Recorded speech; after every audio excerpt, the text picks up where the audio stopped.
بارینی بەفر بەتایبەت لە ناوچە شاخاوەکان وا دەکات ئاژەڵ و باڵندەکێوەکان بە زەحمەت خۆراکیان دەست بکەوێت بەوەشەوە بەشێکیان لەناو دەچن.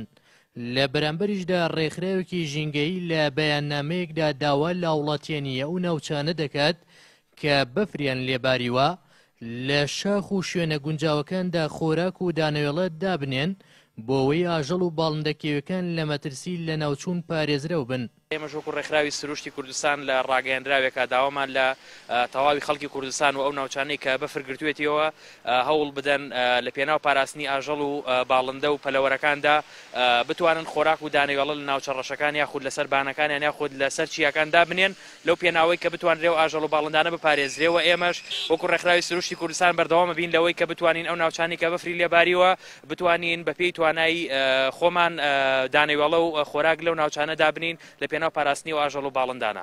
یەکێک لە هۆکارەکان بۆ جوانبوونی سروشتیەر ناوچەیەک زیادبوونی ئاژەڵ و باڵندەی کێویە. هاوڵاتیانیش ئاژەڵ و باڵندەکێوەکان بۆ سروشتی کوردستان بە گرنگ دەزانن و داواش دەکەن کاری زیاتر بکرێت بۆ پاراستنی ئاژەڵ و باڵندەکان. کۆمەڵێک کەس هاتوونەتە سەر ئەم شاخانە لێرە باڵندەی کێوی لەسەر ئەم شاخانە زۆرە لە کوردستانە.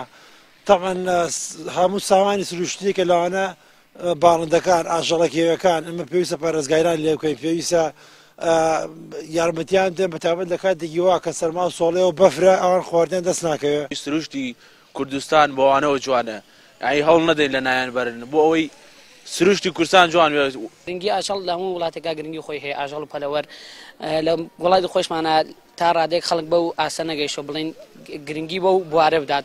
هیوادارم داواکارم لە خەڵکی کە گرنگی پێ باڵم کاتێشکە کە بەفر و سەرماسۆڵێکی زۆرەیە گیانداران و پەلەوەرەکان خواردن و شتیان کەم دەستەکەوێت بعد زەحمەت دەستیانەکەوێت. داواکارین لە خەڵک ئەگەر بتوانێت بەپێی هاوکار خۆی بەپێی توانای خۆی کە هاتە سەر شەخسەدانم شوێنانەی کرد لەگەڵ خۆیان دانەوێڵە بێ خواردن هەر شوێنەوێ ڕێ بکات لەسەر و شاخە.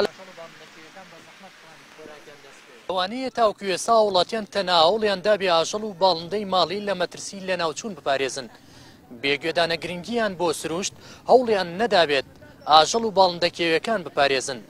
ئەمەش لە کاتێکدایە لە کاتی بارینی بەفر بەتایبەت لە ناوچە شاخاوەکان ئاژەڵ و باڵندەکێوەکان بە زەحمەت خۆراکیان بۆ خواردن دەست دەکەوێت بۆ هۆیشەوە بەشێکیان لەناو دەچن. پاڤێڵ عەبدوڕحمان کێنێن دەربەنی خان.